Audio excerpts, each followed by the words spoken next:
Hello दोस्तों, स्वागत है आप सबों का आज के हमारे इस लाइव सेशन में। आज हम हिंदी व्याकरण को जीरो लेवल से स्टार्ट करने जा रहे हैं। तो चलिए स्टार्ट करते हैं। तो हिंदी व्याकरण में सबसे पहले हम वर्ण एवं वर्णमाला को देखेंगे। वर्ण क्या होता है, वर्ण किसे कहते हैं, वर्ण के कितने भेद हैं, किस वर्ण का उच्चारण स्थान क्या है, इन सभी चीजों के बारे में हम देखेंगे। वर्ण की परिभाषा, वर्ण का परिचय, वर्ण के भेद, वर्णों के उच्चारण स्थान इत्यादि। तो सबसे पहले स्टार्ट करते हैं, वर्ण कहते किसे हैं।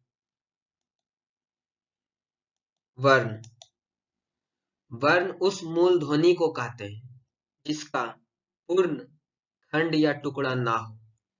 वर्ण उस मूल ध्वनि को कहते हैं जिसका पूर्ण खंड या टुकड़ा ना हो। जैसे में क्या हो सकता है, उदाहरण को हम देखेंगे। जैसे हमने लिखा चा हलंत जोड़ आ बराबर चा, तो चा हलंत जो हमारा है ये वर्ण है। क्या चा हलंत को इससे छोटे टुकड़ा में हम तोड़ सकते हैं? नहीं तोड़ सकते हैं। हमने लिखा आ, इसे हम तोड़ सकते हैं? इससे छोटा टुकड़ा में हम नहीं तोड़ सकते। हिंदी व्याकरण में वर्ण किसे कहते हैं? वर्ण उस ध्वनि को कहते हैं जिस ध्वनि का और उससे छोटा टुकड़ा नहीं किया जा सके। जैसे में टा हलंत, पा हलंत इत्यादि बहुत सारे वर्ण हैं। तो वर्ण कितने हैं, वर्ण किसे कहते हैं, वर्ण के कितने भेद हैं, सब हर चीज को धीरे धीरे बारीकी से देखेंगे। वर्णमाला, वर्णों के क्रमबद्ध समूह को वर्णमाला कहते हैं। वर्णमाला किसे कहते हैं? वर्णों के क्रमबद्ध समूह को वर्णमाला कहते हैं। वर्ण देखिए, स्वर वर्ण भी होते हैं, व्यंजन वर्ण भी होते हैं। धीरे धीरे सब टॉपिक को हम आगे देखेंगे। इसकी संख्या वामन है। वर्णमाला की संख्या कितनी है? वर्णमाला की संख्या हिंदी व्याकरण में वर्णमाला की संख्या वामन है, जिसमें स्वर है आ से अ तक, जो कि आप पिक्चर में देख रहे हैं। आ ई उ री ए ओ अंग आ, ये सारे स्वर वर्ण हैं। और आयोगवाह, ये अंग और आ जो है ये आयोगवाह कहलाते हैं। अंग और आ क्या कहलाते हैं? ये आयोगवाह कहलाते हैं। इसकी संख्या 2 है। स्वर वर्ण की संख्या कितनी है? 11। आयोगवाह की संख्या 2। स्पर्श व्यंजन, व्यंजन को भी कई भागों में बांटा गया है, जिसे हम आगे देखेंगे। व्यंजन वर्ण को स्पर्श व्यंजन का से माँ तक, का से माँ तक जो है स्पर्श व्यंजन कहलाते हैं। इसकी संख्या 25 है। अंतस्थ व्यंजन, अंतस्थ व्यंजन या रा ला हुआ, या रा ला हुआ को अंतस्थ व्यंजन के नाम से जानते हैं। इनकी संख्या 4 है। उष्म व्यंजन, तालव्य सा, मूर्धन्य सा, दंड सहा, ये चारे हमारे उष्म व्यंजन कहलाते हैं। इनकी संख्या भी 4 है। संयुक्त व्यंजन, अच्छा, त्र, ज्ञ, स्रा, ये 4 हमारे संयुक्त व्यंजन है। हिंदी के अपने व्यंजन ढ और धा, ड़ और धा, ये दो जो है हमारे हिंदी के अपने व्यंजन है। कुल कुल मिलाकर वर्णमाला की संख्या इसी प्रकार 52 हुई। वर्णमाला वर्णमाला में वर्णों की संख्या 52 है। वर्णमाला उसी तरह जिस तरह हमने इंग्लिश के वीडियो में बताया था, इंग्लिश ग्रामर के वीडियो में, कि अल्फाबेट एक होता है, किसी भी ग्रामर का अल्फाबेट एक होता है और उसमें लेटर की संख्या जो है विभिन्न होते हैं। उसी प्रकार हिंदी वर्णमाला में भी अगर पूछेगा कि हिंदी में कितने वर्णमाला है, तो वर्णमाला एक है और वर्णमाला में वर्णों की संख्या जो है 52 है। ठीक है, बढ़ते हैं आगे। वर्णों के भेद, वर्ण के कितने भेद हैं? हिंदी व्याकरण में वर्ण के 2 भेद हैं। वर्ण के कितने भेद हैं? वर्ण के 2 भेद हैं। कौन कौन? स्वर वर्ण और व्यंजन वर्ण। स्वर वर्ण किसे कहते हैं? स्वर वर्ण किसे कहते हैं? वैसे वर्ण जो किसी अन्य वर्ण की सहायता से ना बोली जाए तथा जिसके उच्चारण में स्वर तंत्रियों के बीच कोई अवरोध यानी रुकावट ना उत्पन्न हो, स्वर वर्ण कहलाते हैं। स्वर वर्ण किसे कहते हैं? वैसे वर्ण जो किसी अन्य वर्ण की सहायता से ना बोली जाए, मतलब जो वर्ण को हम बोले तो उस वर्ण को बोलने में किसी दूसरे वर्ण की सहायता ना लेनी पड़े, एवं जिसके उच्चारण में उसका उच्चारण करते समय हमारी जो स्वर तंत्रियों हैं उनके बीच कोई रुकावट या अवरोध उत्पन्न ना हो। जैसे देखते हैं, इनकी संख्या जो है, स्वर वर्णों की संख्या 11 है। स्वर वर्ण की संख्या कितनी है? स्वर वर्ण की संख्या 11 है। जैसे में कौन कौन है स्वर वर्ण? कौन कौन है? आ ई ई उ ऊ री ए ओ औ। ये सब जो वर्ण है, इसका उच्चारण जब हम करते हैं तो हमें किसी और वर्ण की सहायता ना लेनी पड़ती है। इनका उच्चारण हम खुद से इन्हीं वर्ण के द्वारा करते हैं। इन वर्णों के उच्चारण में किसी दूसरे वर्ण की सहायता हमें लेनी ना पड़ती है, इसीलिए इन सारे वर्णों को हम स्वर वर्ण के नाम से जानते हैं। स्वर वर्ण की संख्या कितनी है? 11।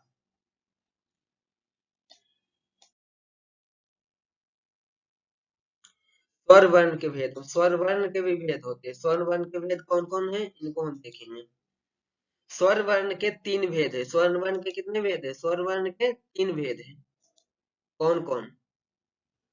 ह्रस्व स्वर, दीर्घ स्वर, संयुक्त या मिश्रित स्वर। स्वर्ण वर्ण के 3 भेद है। स्वर वर्ण के 3 भेद है: ह्रस्व स्वर, दीर्घ स्वर, संयुक्त या मिश्रित स्वर।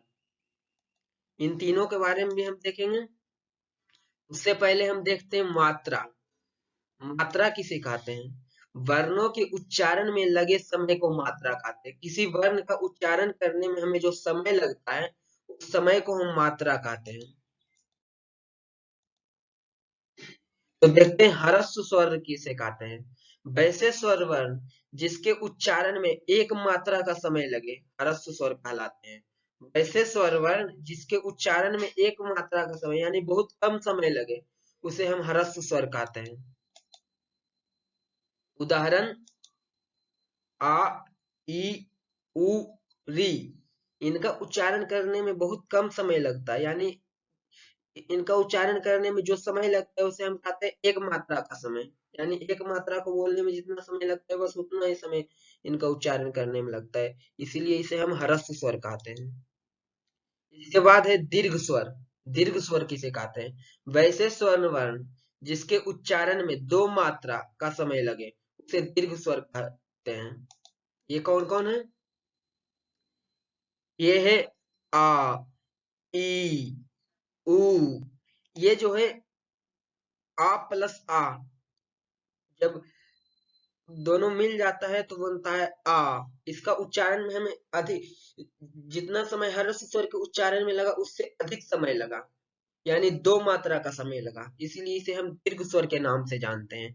इनकी संख्या 3 है: आ ई उ। इसके बाद है संयुक्त या मिश्रित स्वर। संयुक्त या मिश्रित स्वर किसे कहते हैं? वैसे स्वर वर्ण जिसके उच्चारण में 2 से अधिक मात्रा का समय लगे, उसे संयुक्त स्वर वर्ण कहते हैं। ये कौन कौन है? ए, ए, ओ, औ।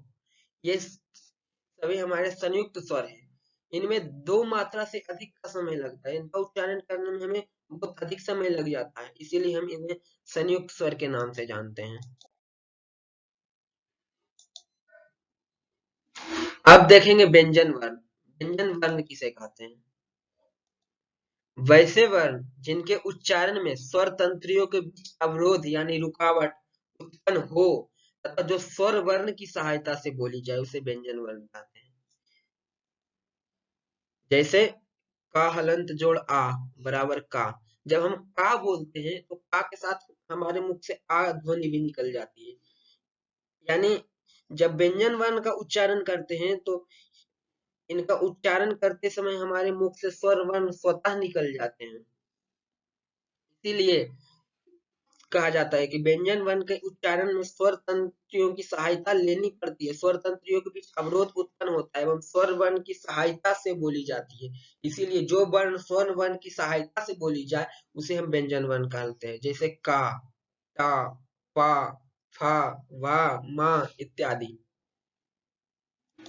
इनकी संख्या 33 है। व्यंजन वर्ण की संख्या कितनी है? 33। का से लेकर आ तक व्यंजन वर्ण की कुल संख्या कितनी है? 33। का से लेकर आ तक। व्यंजन वर्ण के 3 भेद है। व्यंजन वर्ण के कितने भेद है? व्यंजन वर्ण के 3 भेद है। कौन कौन है? पहला है स्पर्श व्यंजन। पहला कौन सा है? स्पर्श व्यंजन। वैसे व्यंजन वर्ण जो दो स्वर तंत्रियों के बीच साधारण स्पर्श से उत्पन्न हो उसे स्पर्श व्यंजन कहते हैं। इसकी संख्या 25 है। स्पर्श व्यंजन की संख्या कितनी है? स्पर्श व्यंजन की संख्या 25 है। उदाहरण में कवर्ग, जिसका उच्चारण स्थान कंठ है। कवर्ग का उच्चारण स्थान क्या है? कंठ।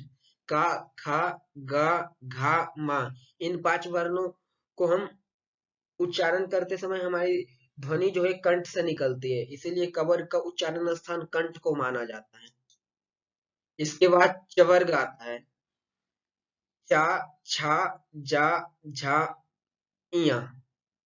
इन 5 वर्णों का उच्चारण हम तालु के द्वारा करते हैं, इसीलिए इसका उच्चारण स्थान तालु को माना गया है।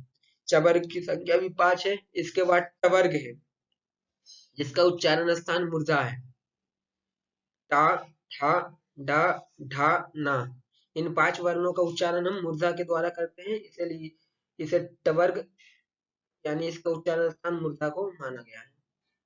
इसके बाद टवर्ग, इसका उच्चारण स्थान दंत को माना गया है। माना नहीं गया मतलब उसी के द्वारा उच्चारण होता है, इसीलिए इसका उच्चारण स्थान टवर्ग। ता से लेकर ना तक। ता, था, ता, धा, ना। इसके बाद पवर्ग, जिसका उच्चारण स्थान ओष्ठ है। पा, फा, बा, भा, मा। इन 5 वर्णों का हम उच्चारण ओष्ठ के द्वारा करते हैं। इसके बाद आता है अंतस्थ व्यंजन। अंतस्थ व्यंजन किसे कहते हैं? स्पर्श एवं ऊष्म व्यंजन के बीच जो वर्ण आते हैं उसे अंतस्थ व्यंजन कहलाता है। स्पर्श व्यंजन और ऊष्म व्यंजन के बीच जो वर्ण आते हैं उसे हम अंतस्थ व्यंजन कहते हैं। ये वर्ण कौन कौन से हैं? या, रा, ला, हुआ। या, रा, ला, हुआ, इन 4 वर्णों को हम अंतस्थ व्यंजन के नाम से जानते हैं। इसके बाद आते हैं ऊष्म व्यंजन। वैसे व्यंजन वर्ण जो दो स्वर तंत्रियों के बीच अधिक घर्षण के कारण गर्म वायु उत्पन्न करती है उसे ऊष्म व्यंजन कहते हैं। ये कौन कौन से हैं? ये भी 4 है। तालब, विषम, उधंसा, दंडसा। इन वर्णों का जब हम उच्चारण करते हैं तो हमारे मुख में थोड़ा सा घर्षण एवं गर्म ध्वनि जैसा उत्पन्न होता है, इसीलिए इसे हम ऊष्म व्यंजन के नाम से जानते हैं। इस, इसके बाद व्यंजन वर्ण की मधुरता की दृष्टि से भी व्यंजन वर्ण के 2 भेद है। व्यंजन वर्ण की मधुरता की दृष्टि से भी व्यंजन वर्ण के 2 भेद है। कौन कौन से हैं? पहला है अल्प प्राण, जिसे हम मृदु व्यंजन भी कहते हैं। वैसे व्यंजन वर्ण जिसके उच्चारण में कम श्वास की आवश्यकता हो उसे अल्प प्राण यानी मृदु व्यंजन कहलाते हैं। ये कौन कौन से हैं? प्रत्येक वर्ग का पहला, तीसरा एवं 5वां वर्ण एवं तथा अंतस्थ व्यंजन अल्प प्राण ध्वनि होते हैं। प्रत्येक वर्ग का पहला, तीसरा, 5वां एवं अंतस्थ व्यंजन जो है अल्प प्राण ध्वनि व्यंजन है। जैसे में उदाहरण अगर इसका हम देखना चाहे तो का, गा, अड़ा, चा, जा, इया, ये सब जो है अल्प प्राण है। इसके अलावा अंतस्थ व्यंजन, अंतस्थ व्यंजन भी है जो अल्प प्राण है। या, रा, ला, हुआ। अंतस्थ व्यंजन कौन कौन से थे? या, रा, ला, हुआ, ये भी अल्प प्राण ध्वनि उत्पन्न करते हैं। इसके बाद दूसरा जो है महाप्राण, दूसरा जो है महाप्राण व्यंजन है। ऐसे व्यंजन वर्ण जिसके उच्चारण में अधिक श्वास की आवश्यकता होती है उसे महाप्राण व्यंजन कहते हैं। वैसे व्यंजन वर्ण जिस व्यंजन वर्ण के उच्चारण में अधिक श्वास की आवश्यकता होती है उसे हम महाप्राण व्यंजन कहते हैं। ये कौन कौन से हैं? प्रत्येक वर्ग का दूसरा, तथा चौथा वर्ण एवं उष्म व्यंजन महाप्राण ध्वनि उत्पन्न करता है, इसे महाप्राण व्यंजन कहते हैं। जैसे में उदाहरण में क्या हो गया, खा, घा, छा, झा, ठा, ढा, ठा, ढा, पा, भा, फा यहाँ होगा, टाइपिंग मिस्टेक हो गया थोड़ा सा, इसको आप लोग फा कर दीजिएगा, फा को पा लिखा गया है, फा। इसके बाद आते हैं उष्म व्यंजन। उष्म व्यंजन कौन कौन से, तालब सा, मुदान सा, डंट सा, हा, ये जो है महाप्राण ध्वनि उत्पन्न करते हैं। तो आज की वीडियो में बस इतना ही। आगे के पार्ट को हम लाएंगे नेक्स्ट वीडियो में। अगर वीडियो अच्छा लगा हो तो वीडियो को लाइक करें एवं अपने मित्रों के साथ शेयर करें। वीडियो में अंत तक बने रहने के लिए आप सबों का धन्यवाद एवं इसी तरह के और वीडियो पाने के लिए हमारे चैनल सक्सेस फ्लाइट को सब्सक्राइब करें एवं अधिक से अधिक मित्रों के पास शेयर करें। थैंक्स फॉर वॉचिंग, धन्यवाद।